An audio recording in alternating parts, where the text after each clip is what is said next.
Welcome everyone. Welcome to Mac English Education Channel. আমি তোমাদেরকে grammar ছাড়া ইংরেজি শেখানোর শপথ নিয়েছি। তো গ্রামার ছাড়া ইংরেজি শিখতে গেলে যেটা আমি তোমাদেরকে এর আগে বলেছি সেটাকে আরেকবার একটু ঝালিয়ে দিই। সেটা কি না, এই যে ছক, মোট 12টা ঘরের ছক আমি দিয়েছি। এই 12টা ঘরের কথা আমরা শিখব, ফর্মুলাগুলো আমরা শিখব। আর সারাদিনে আমরা যত কথাই বলি না কেন ওই 12টা ঘরের ভিতর দিয়েই যাবে। তো 12টা ঘরের ভিতরে আজ আমি শেখাবো ওই 7 নম্বর ঘরের কথাটা শেখাবো। 7 নম্বর ঘরের কথাগুলো শেখাবো আজকে। আর এর আগে আমি অন্যান্য ভিডিওতে এগুলো আগের ঘরগুলোর কথা আমরা দিয়েছি। যারা নতুন আছো তোমাদের বলি, আমার এই চ্যানেলের ভিতর তুমি ঢুকে আমার অন্যান্য ভিডিওগুলো দেখে নেবে, দেখে বুঝতে পারবে কোনগুলো কি আছে। তাছাড়া আমার ক্লাসটা তুমি পুরো দেখবে আমি মাঝে মধ্যে ওর ভিতরে উল্লেখ করি কখন কোন ঘরের কথাটা ব্যবহার করতে হবে, আমি উল্লেখ করি। তো চলো আজ দেখে নিই এই 7 নম্বর ঘরে কি এমন কথা থাকে। যখন কোনো কথার ভিতরে, বাংলা কথার ভিতরে আছি, আছো এবং আছে থাকে, তখনই আমরা এই 7 নম্বর ঘরের ভিতরে সেই কথাটা নিয়ে ঢোকাবো। আর এই ঘরের ফর্মুলাটা প্রয়োগ করে আমি বার করে আনবো, কথাটাকে আমি ইংরেজি করে বেরিয়ে চলে আসবো। কি সেই কথাটা না, আছি, আছো, আছে থাকবে বাংলা কথার ভিতরে। আর ফর্মুলার কি, ফর্মুলা হচ্ছে সাবজেক্ট, তারপরে হ্যাভ আর হ্যাজ, তারপরে ভার্বের 3 নম্বর ফর্ম। ভার্বের 3 number form, subject, have, has, ভার্বের 3 নম্বর ফর্ম। তাহলে হ্যাভ আর হ্যাজ কখন বসে? সাবজেক্ট যদি আই থাকে তাহলে হ্যাভ হয়ে যাবে, হ্যাভ। সাবজেক্ট ইউ থাকলে হ্যাভ হবে, আর সাবজেক্ট উই থাকলে হ্যাভ হবে, আর দে থাকলে হ্যাভ হবে। তাহলে হ্যাজটা কখন বসছে না, এই হ্যাজটা বসছে হি, সি, ইট বা কোনো নাম যদি থাকে। হি, সি, ইট বা কোনো নাম থাকলে কি হবে না, হ্যাজ বসবে, হ্যাজ। তাহলে ফর্মুলাটা আমরা মোটামুটি শিখে নিলাম। এইবার আমরা নেব উদাহরণ নিলে আমাদের কাছে পরিষ্কার হয়ে যাবে। তো উদাহরণ নেওয়ার সময় আমি একটা কথা তোমাদের বলি, এই 7 নম্বরের ঘরের কথা যখন আমি বলবো যে আমি করি আছি, আর আমি করেছিলাম, আচ্ছা করি আছিলাম কিন্তু না, আগে বোঝো, করি আছি আর করি আছিলাম যখন হবে তখন 8 নম্বর ঘরের কথা হবে। 8 নম্বর ঘর আমি কোথাও শেখাইনি তোমাদেরকে। আমি করি আছি আর এই কথাটাকে আমি যদি বলি করেছিলাম, তাহলে 2 নম্বর ঘরে কথা চলে যাবে। 2 নম্বর ঘরের কথা তোমরা জানো, ল, লে আর লাম থাকবে। করেছিলাম, গিয়েছিলাম, দেখেছিলাম, এরকম। কিন্তু আমি আজ শিখবো কি 7 নম্বর ঘরের কথা, আমি করি আছি। তাহলে বুঝে গেলে যে 7 নম্বর ঘরে 7 নম্বর আর 2 নম্বর ঘরের সঙ্গে কি মধুর সম্পর্ক। দুটো কাজই হয়ে গেছে, কিন্তু একটা রেস এখন অব্দি আছে আর একটা রেস নেই, সে তার কাজ শেষ হয়ে গেছে পুরোপুরি, তার রেস আমার ভিতরে এখন আর নেই। তো সেরকম কতগুলো উদাহরণ আমি নিই, তাহলে দেখো বুঝতে পারবে। আমি বলি যে আমি দেখেছিলাম, এই দেখো 2 নম্বর ঘরের কথা, দেখেছিলাম, তখন সাবজেক্ট আর ভার্বের 2 নম্বর ফর্ম। তো দেখা ইংরেজি কি, দেখা ইংরেজি সি থাকলে স হবে, সাবজেক্ট আর ভার্বের 2 নম্বর ফর্ম। তাহলে আয় আর স। দেখো আমি দেখেছিলাম 2 নম্বর ঘরের কথা। তো আমি তো শেখাচ্ছি তোমাদের 7 নম্বর ঘরের কথা, কিন্তু 2 নম্বর ঘরে কেন কথা বলছি না, 2 নম্বর ঘরের সঙ্গে 7 নম্বরের ঘরের সঙ্গে একটা রিলেশন আছে, একটু ভালো সম্পর্ক আছে, মধুর সম্পর্ক আছে। আর সেই সম্পর্কটা আমরা বুঝতে ভুল করি, যে সম্পর্কটা আছে সেই সম্পর্কটা আমরা বুঝতে ভুল করি বলে আমরা ইংরেজি শিখতে পারি না। তাই তুমি যাতে ভুল না করো সেই কারণে আমি এই 2 নম্বর ঘরের কথাটা উল্লেখ করছি, যে এই ভুলটা যেন তোমার না হয়। তোমার হলে কিন্তু তোমারও ইংরেজি শিখতে গিয়ে আবার বাধাপ্রাপ্ত হবে, আর ইংরেজি মনে হবে কঠিন। ইংরেজি তো মোটেই কঠিন না, ইংরেজি ভাষা সহজ। আমাদের বোঝার ভুলের কারণে ইংরাজি আমাদের কাছে কঠিন মনে হয়। সেই কারণে আমি এই 2 নম্বর ঘরের কথাটা একটুখানি উল্লেখ করে দিচ্ছি সম্পর্কটা। তাহলে আমি দেখেছিলাম, আই স। এবার আমি দেখি আছি বা দেখেছি, তখন এই 7 নম্বর ঘরে ঢুকবো আর এই ঘরের ফর্মুলা প্রয়োগ করবো। আই হ্যাভ, আই থাকলে কি হয়, হ্যাভ হয়।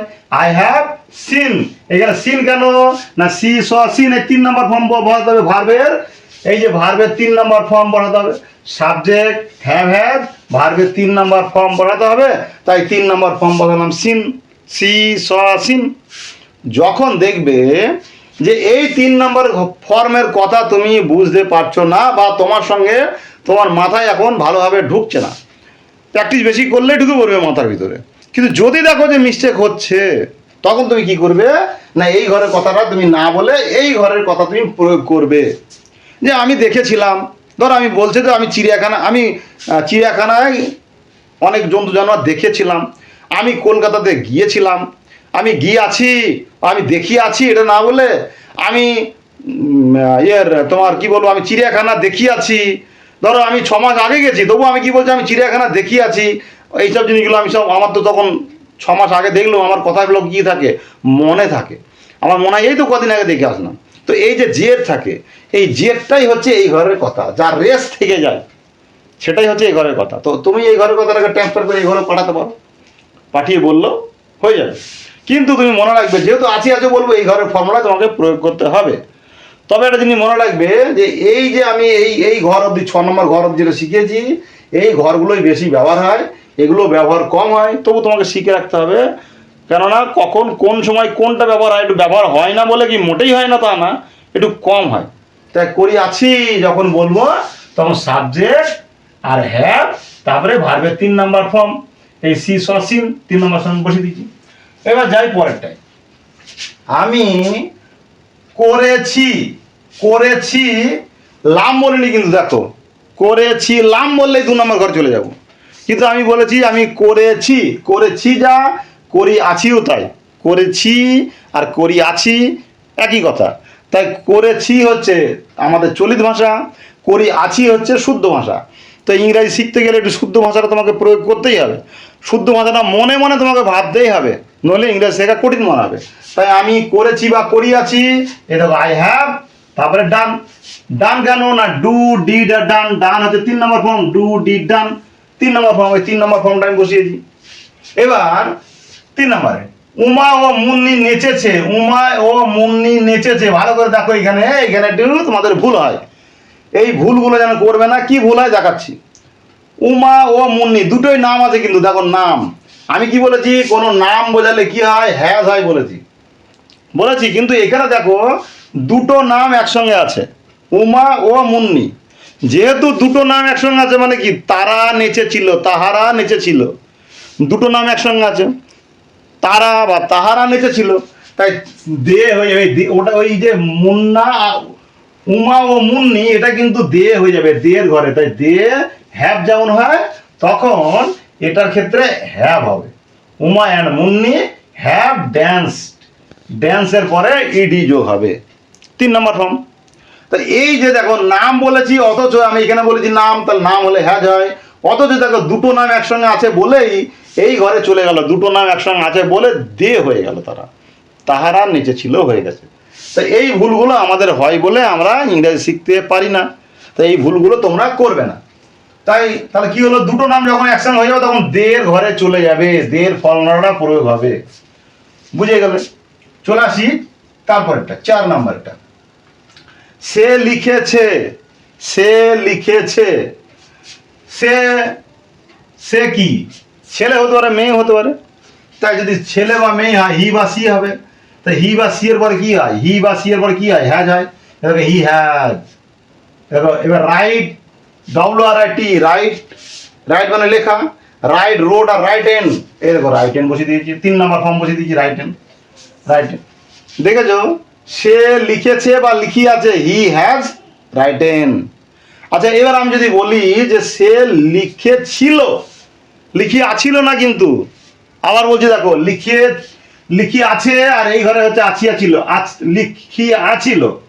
তো এই ঘরের কথা তোমাকে আমি শেখাচ্ছি না, এবার আমি যাইনি, আমি এই ঘরের কথাটা বলছি। সে লিখেছিল যদি আমি বলি, তো তখন এই যে হ্যাজটাকে উঠিয়ে দেবো, আর এইখানে রাইট এনের জায়গায় কি করব, রোডটা বসিয়ে দেবো, WROT, রোডটা বসিয়ে দেবো, তখনই হয়ে যাবে। কিন্তু আমি তো পড়াচ্ছি এই 7 নম্বর ঘরের কথা, তার জন্য আমি করবো কি, হি বা সি কি হবে? হ্যাজ রাইটেন, 3 নাম্বার ফর্ম, ওই ভার্বের 3 নাম্বার ফর্ম রাইটেন বসিয়ে দিলাম। তো দেখো তোমরা যারা আমার এই ক্লাস দেখছো, তোমাদেরকে বলি তোমরা যদি নতুন হয়ে থাকো আমার চ্যানেলটাকে অবশ্যই সাবস্ক্রাইব করে রাখবে।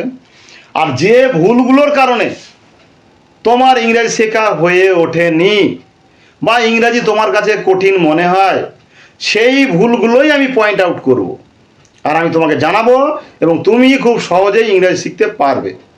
আর যারা নতুন আছো তারা আমার চ্যানেলটা ঢুকে আমার চ্যানেলের অন্যান্য ভিডিওগুলো দেখো, দেখলেই বুঝতে পারবে যে কত সহজভাবে আমি ইংরেজি শেখাই।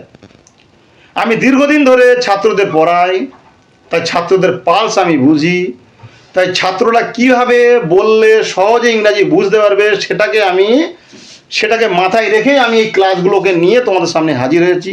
তো তোমরা যেন অবশ্যই চ্যানেলটিকে সাবস্ক্রাইব করবে, তাহলে হবে কি নিত্য নতুন ভিডিও যেগুলো আমি আনবো তুমি দেখতে পারবে আর তুমি নিজেও শিখতে পারবে। আর তোমার বাড়ি যদি বাচ্চা থাকে তাকেও তুমি শেখাবে, দেখবে এইভাবে শেখাবে, দেখবে সে অনায়াসে ইংরেজি শিখতে পারবে। তো প্রথমে শিখতে হবে, তারপরে বুঝতে হবে, তারপর তুমি বলতে পারবে। এখন তো বলা সম্ভব না, তা তুমি বলতে পারবে কখন? যখন এই 12টা ঘরের কথা আমি শিখবো এবং তার যে শাখা পোশাখা যাতে আমি যখন যাব তখন আমি সব বলে জেনে যাবো, তখন তুমি বলতে পারবে।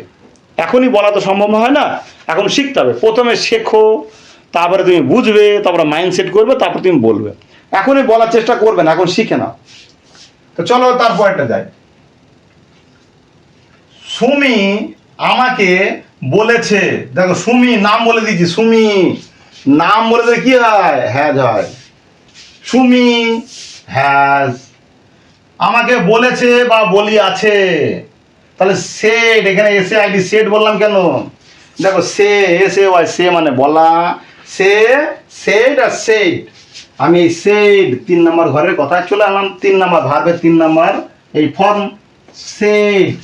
তাই কি বলছি? সুমি আমাকে বলেছে, সুমি হ্যাজ সেড, আর মি আমাকে বলেছে। তো এই যে সেড আমি বসিয়ে দিলাম, কেন বসালাম তুমি বুঝতে পারলে? আচ্ছা যদি আমি বললাম সুমি আমাকে বলেছিল, এলাম বলতাম, তখন এই হ্যাজটা বসতো না। সেড দুটোতেই সেড, পাস্টেও সেড আর এতেও সেড, এই যে 3 নম্বর ফর্মেও সেড, 2 নম্বর ফর্মে হচ্ছে সেড, তাই সেখানে এই হ্যাজটা বসতো না। কিন্তু আমি যেহেতু আমি শেখাচ্ছি 7 নম্বর ঘরে, তাই হ্যাজটা বসাবো। নাম বা হি সি ইট আর নাম থাকলে কি হয়? হ্যাজ হয়, তাই হ্যাজ আমি বসিয়ে দিলাম। এবার চলে আসি দেখো 6 নম্বরে। আকাশ উপন্যাসটি পড়েছে, আকাশ উপন্যাসটি পড়েছে। পড়েছে মানে কি? পড়ি আছে। এই দেখো আকাশ হ্যাজ, নাম তো নামের পাশে কি হবে? হ্যাজ হবে। আকাশ হ্যাজ। এবার রিড, রিড মানে পড়া, এই রিডের কোনো পরিবর্তন হয় না। রিড, রিড আর রিড, রিডটা 3 জায়গাতে একই রকম থাকে, তাই রিডের কোনো পরিবর্তন হয় না বলে আমি রিডটা বসিয়ে দিয়েছি। দি নোবেল, উপন্যাসটি পড়েছে, নোবেল, দি নোবেল। তাহলে আকাশ উপন্যাসটি পড়েছে, আকাশ হ্যাজ রিড দি নোবেল। চলে আসি পরের তারপরেটা। আমি দেখিনি, আমি দেখিনি, দেখো ভালো করে, আমি দেখিনি কি হচ্ছে? তুমি কিভাবে বলতে পারো? I have not seen, have not, এই যে এই 80 ঘরে তুমি কথা বলতে পারো যে হ্যাভ নট আর সিন বসাতে হবে। যদি এই ঘরের কথা হিসাবে তুমি না বলা কথা করো, তাহলে ভার্বের 3 নম্বর ফর্ম বসাতে হবে। আর হ্যাভের পরে নট হয়, এটা তো তোমরা জানো, হ্যাভের পরে নট হবে। তাহলে আই হ্যাভ নট সিন তুমি বলতে পারো। আর এটা কি বলতে পারো না, এইটাকে ডিড নট স বলতে পারো। এই যে 2 নম্বর ঘরের কথাও তুমি বলতে পারো। এটা যেমন 7 নম্বরের হয়, 2 নম্বরের হয়, একই কথা, তুমি 2 নম্বর ঘরের কথাও বলতে পারো। তো 2 নম্বর ঘরের কথা বলতে গেলে এই ভার্বের 2 নম্বর ফর্মটা লাগবে। তা সি, এই যে সি, সিটা কোথায় লিখেছি? দেখো সি স, দেখো স, এই সটা তোমাকে বলতে হবে। তা সি, এই দেখো আমি কোনটা যাচ্ছি? আই হ্যাভ নট সিন বলতে পারি, বা আই ডিড নট স বলতে পারি। আমি দেখিনি, এটাতে তুমি 2 রকম ভাবেই বলতে পারো, দুটো কথাই ঠিক, যেটা বলবে সেটাই ঠিক। তাহলে আমি 2 নম্বর ঘরের কথাটাও বলতে পারি 7 নম্বর ঘরের কথাটাও বলতে পারি, আমি দেখিনি। চলো তারপরটা যাই। আত্মার নিজেকে রক্ষা করেনি। এই দেখো, করেনি, করেনি না বলা কথা যখনই হবে তখনই এই 7 নম্বর ঘরের না বলা কথা আর 2 নম্বরের কথা না বলা কথা একই। কিন্তু তুমি যদি 7 নম্বর ঘরের ফর্মুলা প্রয়োগ করো তাহলে ভার্বের 3 নম্বর ফর্ম প্রয়োগ করতে হবে। আর যদি 2 নম্বর ঘরের কথা না বলা ফর্মুলা প্রয়োগ করো তাহলে ভার্বের 2 নম্বর ফর্ম প্রয়োগ করতে হবে। আর তার সঙ্গে অবশ্যই নট লাগাতে হবে। আক্তার নিজেকে রক্ষা করেনি, Akhtar has not, has not. আর যদি 2 নম্বর ঘরের কথা প্রয়োগ করো তা ডিড নট।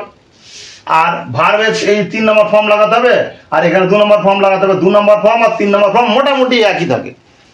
তাহলে কি প্রোটেক্টেড, প্রোটেক্টেড আর প্রোটেক্টেড দুটোই একই। আর হিমসেলফ, হিমসেলফ। তাহলে এখানে হ্যাজ নট বা ডিড নট তুমি যে কোনো একটাই লাগাতে পারো। না বলা কথা যখনই হবে তখনই এই 7 নম্বর ঘরের কথা 2 নম্বর ঘরের কথা দুটো কথায় যে কোনো একটা ফর্মুলা তুমি লাগিয়ে দিলেই হয়ে যাবে। চলো তারপরটা, তারা ফিরে এসেছে। তারা, এই দেখো দে, দে তাহলে কি হয়, হ্যাঁ। তারা ফিরে এসেছে, এসেছে মানে কি আসি আছে। তো তারা ফিরে এসেছে, দে হ্যাভ রিটার্নড। দেখো রিটার্নড, ইডি যোগ করে দিয়েছি। রিটার্ন মানে ফিরে আসা। আবার তুমি রিটার্ন যদি না বলো, যদি বলো এই কাম বলো তাও হবে। কাম, কেম আর কাম। কামটা এই যে 3 নম্বর ফর্ম, 1 নম্বর ফর্মও যায় 3 নম্বর ফর্মও দেয়, খালি কামের ক্ষেত্রে 2 নম্বর ফর্ম পরিবর্তন হয়, নামটা একটু বানানটা পরিবর্তন হয়। সিওএমই আর সিএএমই আর সিওএমই। তাহলে যখন তুমি 3 নম্বর ফর্ম, যখনই তুমি এই 7 নম্বর ঘরের ফর্মুলা প্রয়োগ করবে তখনই তোমাকে 3 নম্বরটা ব্যবহার করতে হবে। তা দে হ্যাভ কাম, সিওএমই কাম তুমি ব্যবহার করতে পারো। বা তুমি এটাও বলতে পারো দে কেম, দে কেম, তারা এসেছিল। এই 2 নম্বর ঘরের কথা যদি বলো দে কেম, তারা এসেছিল, ফিরে এসেছিল। ঠিক আছে, এসেছিল আর আসি আছে, এই যে ল আর আছে, এই পার্থক্যটুকু তোমার বোঝাটাই হচ্ছে এই যে আমি যে ঘরের 7 নম্বর ঘরের কথা বলছি, এই ঘরের মূল ব্যাপারটাই হচ্ছে 2 নম্বরের সঙ্গে 7 নম্বর ঘরের যে পার্থক্যটুকু, সামান্যতম পার্থক্য, এই পার্থক্যটুকু বোঝাটাই হচ্ছে এই ঘরের ফর্মুলা। ঠিক তুমি এইভাবে ইংরাজি শিখতে থাকো, দেখবে তুমিও ইংরাজি শিখতে পারবে। তবে যারা নতুন আছে তারা অবশ্যই চ্যানেলটিকে সাবস্ক্রাইব করো। দেখবে খুব সহজভাবে গ্রামার না শিখে আমার কাছে থেকে তুমি ইংরাজি শিখতে পারবে। আর শুধু পারবে না, অনায়াসে পারবে, কোনো রকম কঠিন মনে হবে না। আর ইংরেজি ভাষা তো মোটেই কঠিন না, সহজ ভাষা। আমি তোমাদের আগেও জানিয়েছি, এখনও বলছি ইংরেজি সহজ ভাষা, খালি বোঝার ভুল আর একটু প্র্যাকটিস করা লাগবে। আর প্র্যাকটিসের জন্য আমি এই যে ফর্মুলাগুলো তোমাদের শিখিয়ে নিই, তারপরে দেখবে খালি প্র্যাকটিস নিয়ে আসবো, খালি প্র্যাকটিস নিয়ে আসবো। যখন মানে বারবার বারবার বিভিন্ন রকম উদাহরণ আমি নেব, তখন দেখবে তুমি নিজেই বুঝতে পারবে যে কতটা ইংরেজি সহজ। যদি তোমার বাড়িতে প্র্যাকটিস করার সময় না থাকে তো এই আমার এই ভিডিওগুলো পরবর্তী সময় দেখবে, দেখবে সহজ মনে হবে। আর যারা বাড়িতে বাচ্চাকে শেখাও, ঠিক আমার মতো করে শেখাবে, এরকম ছক কেটে দেখবে শিখতে পারবে। তার মধ্যে একটা ছক তোমাদের আমি এই আজকে করিনি, তবে মোটামুটি ঠিক রেখেছি। কি, একটা সাবজেক্টের লাইন, আর একটা হচ্ছে হেল্পিং ভার্বের লাইন, আর একটা হচ্ছে ভার্বের লাইন। সাবজেক্ট, হেল্পিং ভার্ব আর ভার্ব, এই সাবজেক্টের লাইন একটা ঘর আমি রেখেছি, এদিকেটা হচ্ছে সাবজেক্টের লাইন, আর হেল্পিং ভার্বের একটা ঘর রেখেছি, আর একটা মূল ভার্বের ঘর রেখেছি। এই 3টে ঘর তুমি ঠিক ঠিকভাবে রাখবে, দেখবে ইংরাজি তোমার কাছে মোটেই কঠিন লাগবে না। তো তোমরা দেখতে থাকো, ভালো থেকো আর সুস্থ থেকো।